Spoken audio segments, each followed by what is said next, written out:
अस्सलाम वालेकुम। Welcome back to my YouTube channel Urdu plus. जमात नवूम मजमून जुग्राफिया सबक नंबर 8 माशियात का तारुफ पेशकश है उर्दू प्लस। माशियात का तारुफ इस सबक का जो मुताला है हमने वीडियो में किया हुआ है। इस वीडियो में हम माशियात का तारुफ इसकी मश्क को हल करने वाले हैं। ये जो सबक है आपकी किताब की दरसी किताब के सफ़ा नंबर 64 से 66 पर मौजूद है। सबसे पहली स्लाइड पर आपको पूछा गया है सवाल नंबर 1, दायरे में दिए हुए सवाल या निशान की जगह मुनासिब मालूमात दर्ज करके मईशत की अक़साम की वजाहत कीजिए। तो सबसे पहले आपको ये दायरा देखना है। दायरे में लिखना मुनासिब नहीं था इसलिए उसको नंबर दिए गए हैं। तो पहला नंबर 1 जो है तो यहाँ पर नंबर 1 उसका जवाब है। नंबर 2 जो है तो इसका यहाँ पर जवाब है। मतलब नंबर के हिसाब से आपको दायरे में जवाबात लिखने हैं। तो सबसे पहले नंबर 1 में आएगा आपका सरमायादाराना मईशत, दूसरा आएगा इश्तराकी मईशत और तीसरा आएगा मखलूत मईशत।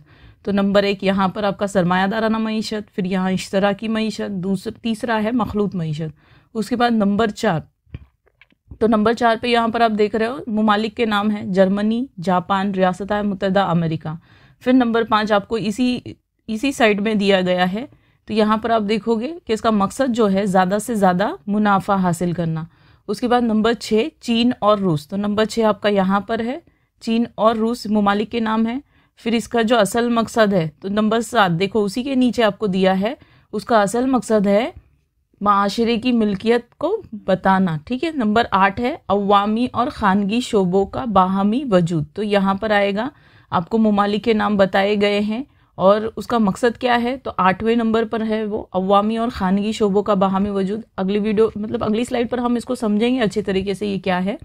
फिर नंबर 9 है मईशत में मुनाफा और समाजी फलाह व बहबूद उसका मकसद है। यहाँ पर नंबर 9 आपका है। अगली स्लाइड पर हम देखेंगे सवाल नंबर 2, वजाहत कीजिए कि सबसे पहले आपको दिया है मईशत की इब्तदा घर से होती है। तो जवाब है घर का निज़ाम आमदनी और अखराजात पर मुनस्सर होता है। आमदनी मतलब आपके घर में कितना पैसा आ रहा है, मतलब जितना पैसा आपके पास मौजूद है, जितना रुपया आपके पास मौजूद है उस रुपए के हिसाब से आप क्या करोगे, अखराजात मतलब खर्च करोगे, तो उस पर मुनस्सर होता है आमदनी पर। दूसरा सवाल है आपका घर का खर्च करने के लिए दूसरा पॉइंट है आपका घर का खर्च करने के लिए बजट तैयार किया जाता है। क्या होता है, जो अमाउंट, जो पैसा, जो रुपया आपके पास टोटल मौजूद है, कुल मौजूद है, उसको देखते हुए आप क्या करोगे, आपका खर्च डिसाइड करोगे। जैसे सबक की शुरुआत में आपको जदोल बताई गई, तो इस तरीके से। फिर नंबर 3 है आमदनी को मद्देनज़र रख कर अखराजात किए जाते हैं। जैसे कि आपको पता है कि अगर किसी की 20,000 सैलरी है, तनख्वाह है, तो उस 20,000 में ही हमको क्या करना है, घर का बजट चलाना है, घर का खर्च चलाना है। अगर 20,000 से ज़्यादा हर महीने आपका खर्च होता है तो आप नुकसान में रहोगे। तो आमदनी को देखकर ही आपको क्या करना है, अपना खर्च डिसाइड करना है। फिर चौथा पॉइंट है जिस तरह घर का बजट होता है उसी तरह गांव, शहर, रियासत, मुल्क और दुनिया का भी बजट होता है। अब जो घर का बजट है, जिस घर में आप रह रहे हो, ये छोटा सा एग्जाम्पल है आपके लिए, आप देख रहे हो।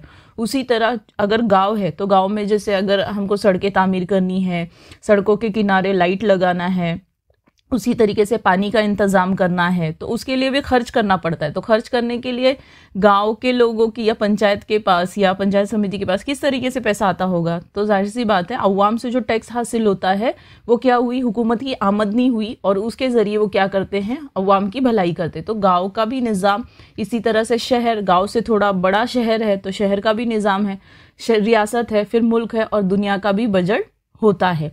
इसलिए कहा जाता है कि मईशत की इब्तदा घर से होती है। तो मैंने अभी आपको बोला घर का जो बजट है वो क्या है, एक छोटा सा एग्जाम्पल है आपके लिए। नेक्स्ट स्लाइड पर आप देखेंगे कि भारत की मईशत मखलूत नूयत की है। सबसे पहले मखलूत का मतलब होता है मिला जुला, यानी मिक्स कर मुरक्कब जिसको हम कहेंगे। तो इसके बारे में आप जो है हिस्ट्री में भी पढ़ चुके हैं, नवूम जमात की तारीख में पढ़ चुके हैं, सबक नंबर 4 में। उसके बाद इसका पहला पॉइंट है मखलूत का मतलब होता है मिला जुला, मुश्तरिक जिसको हम कहेंगे।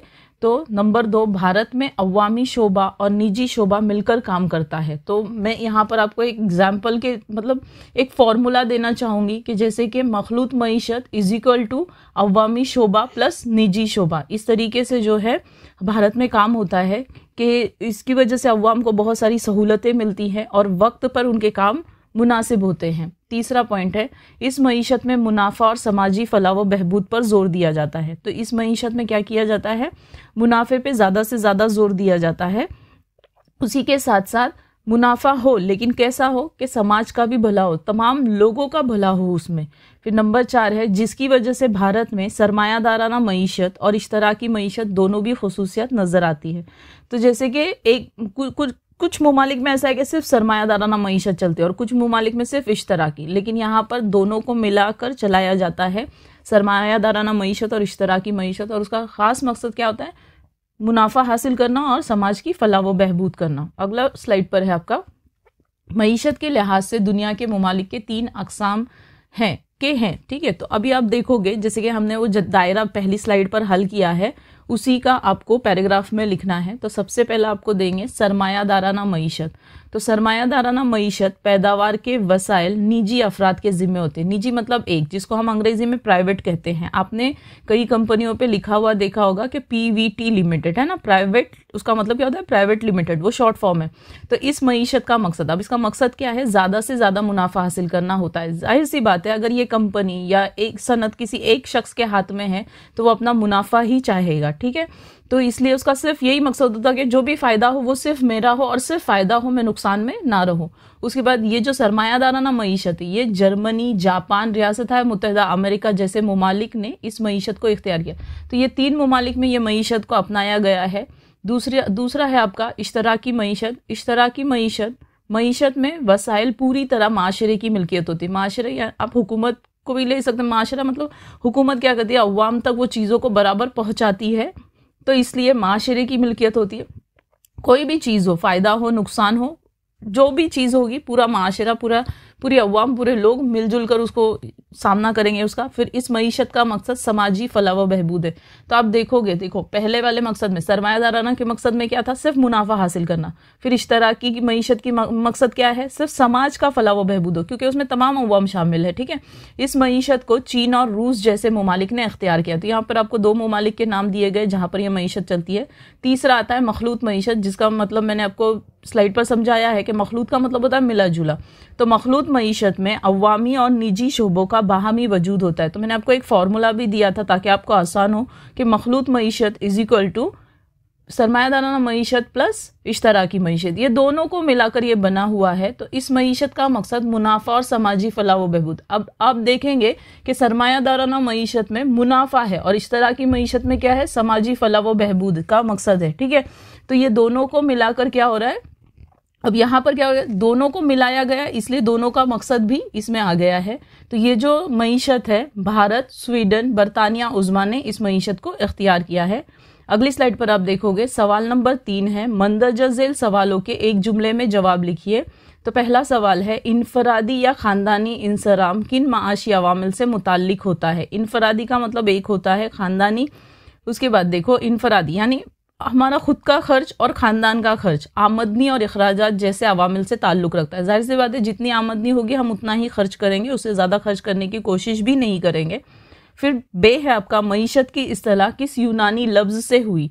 तो माशियात अंग्रेज़ी में इकोनॉमिक्स और ये लफ्ज़ यूनानी ज़बान ओइकोनॉमिया, ये जो ओइकोनॉमिया है ये यूनानी ज़बान का लफ्ज़ है। जैसे कि आप देखेंगे आपको इस सबक में एक लफ्ज़ आया है बतन, तो ये अरबी ज़बान का लफ्ज़ है, तो उसका मतलब होता है पेट। तो इसी तरीके से ओइकोनॉमिया ये यूनानी ज़बान का लफ्ज़ है जिसका लफ्ज़ी माना है ख़ानदानी इंतज़ामिया। अगली स्लाइड पर आप देखोगे नेक्स्ट क्वेश्चन है आपका, सरमायादाराना मईशत में पैदावार के वसाइल की मिल्कियत और इनका इंसराम किसके पास होता है?